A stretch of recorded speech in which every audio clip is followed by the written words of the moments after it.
We've had 3 grand finals already. The footy season's definitely coming to a close. The summer of cricket is here, and the highlight is undoubtedly the Border Gavaskar Trophy. 5 tests between Australia and India, the top 2 in the world rankings, going head-to-head from the end of November. It's mouth-watering. There's plenty to discuss with former Test all-rounder and Fox cricket host Brendon Julian. Brendon, great to have you back in the Fox Sports News studio.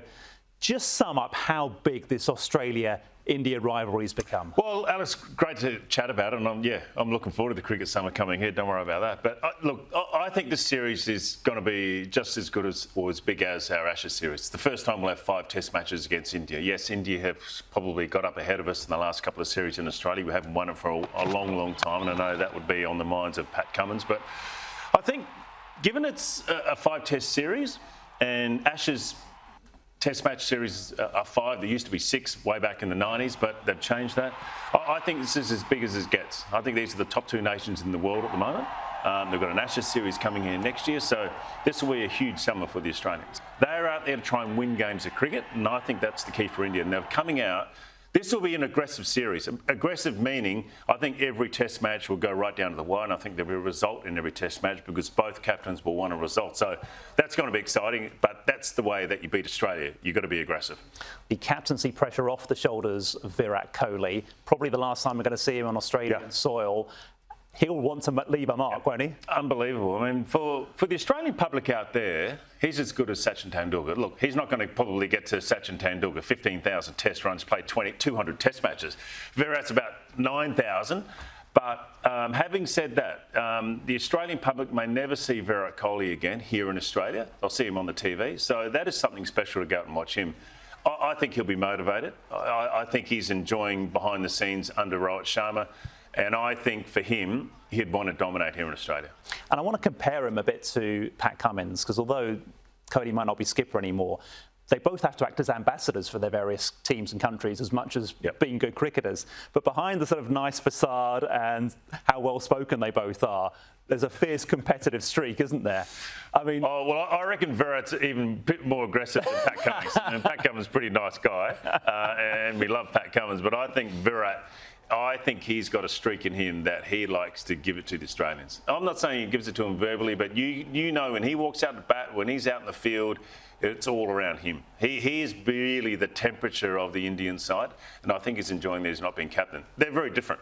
They're a very different type of personality. Well, plenty of English cricketers have played off the Aussie crowd when they've been here, haven't they? You've got to do it, haven't you? You've got to conquer that as well.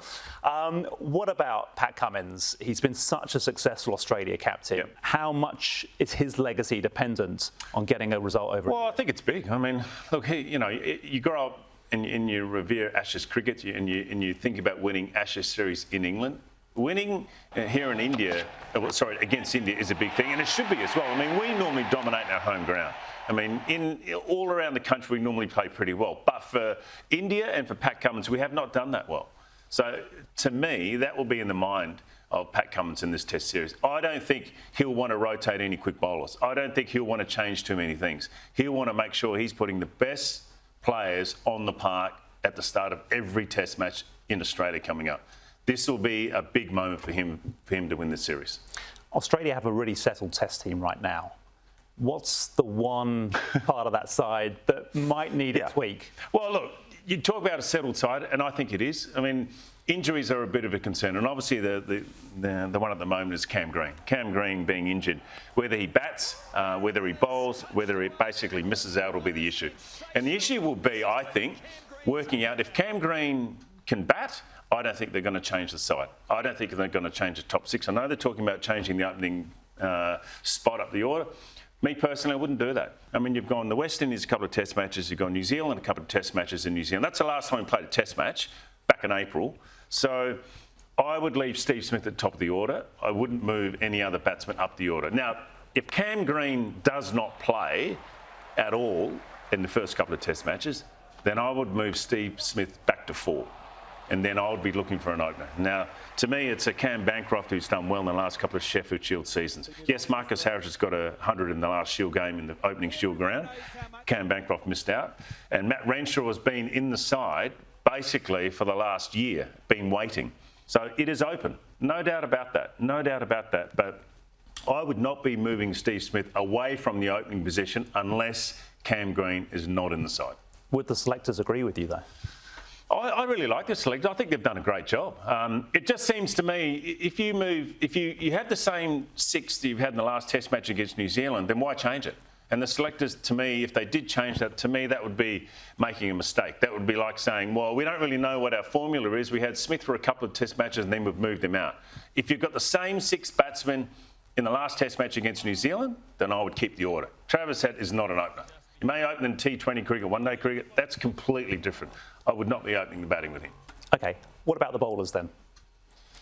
Well, Pat Cummins will definitely want to be keeping the bowlers. He will want to be keeping them fit. But having said that, I'm looking at my list of bowlers. They're all injured as well. Lance Morris, I love Lance Morris. I think he could do a job for Australia and come back in. He'll play the next couple of Sheffield Shield games, missed the first one. So I think, yes, he's a good bowler. Riley Meredith from Tasmania, we've seen him in the one days. I think he's a good bowler as well. Scott Boland missed the first Sheffield Shield game. He might just come back and play the MCG Boxing Day Test match because that's his go-to Test match. So I'm happy if he plays as well. So Michael Neser got 5 from the first Sheffield Shield game. So there's just a nice bowlers. timely reminder from him. Yeah, there's enough bowlers out there. I think Mark Steckity from Queensland is a really, really good option. He's had a great summer last year. I've seen him in one-day cricket. And I think he can be one that'll push the limit as well. I think Spencer Johnson definitely.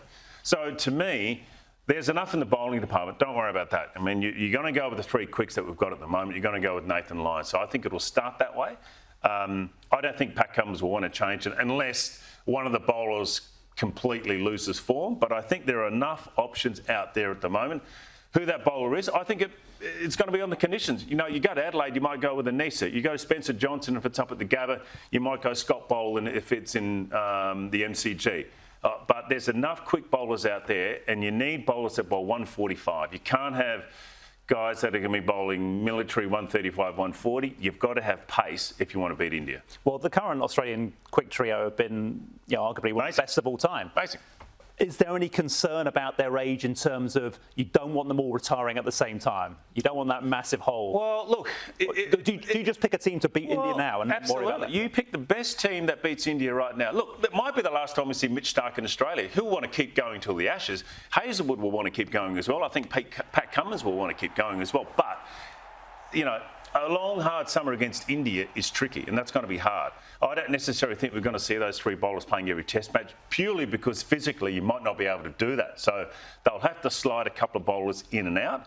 I don't necessarily think those bowlers will go to Sri Lanka straight after a gruelling Test series against Australia, but there's enough up the sleeve for Pat Cummins, I think, to win the series. Will they win the series? What's prediction time? I think they'll win. I don't think it'll be easy. I think it'll get down to a 3-2. They might get 1 draw out of the whole series, but first Test match is in Perth, and that's going to be a tricky one.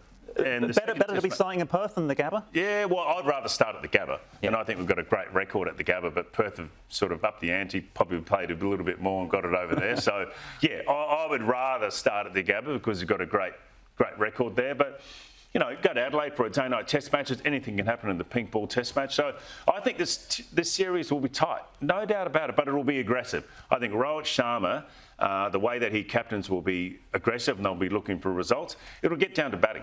I think the bowling's fine. Don't worry about it. The bowling will be fine. The batting will be the issue. We'll have to have strong batting in the middle order. You know, Travis Head, can he fire again? Mitch Marsh, Cam Green if he plays. The middle order, and I think Alex Carey will hold a linchpin for Australia coming in at 7.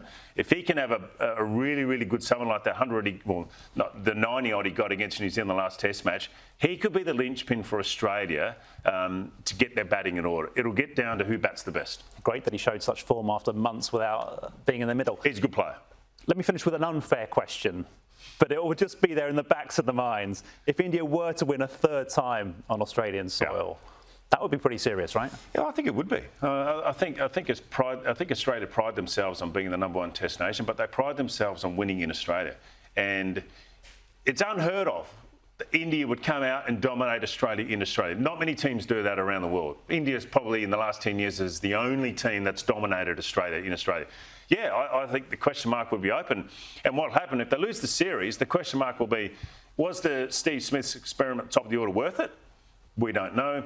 is the Cam Green and Mitch Marsh two all-rounders in the middle order, is that working? Or is the Travis Head sort of aggressive way that he plays, did that work? Those will all be the questions, because if those players don't fire, then there'll be question about the way they're playing the game. I'm not saying you're going to make wholesale changes and drop everyone, but the strategy will come into play.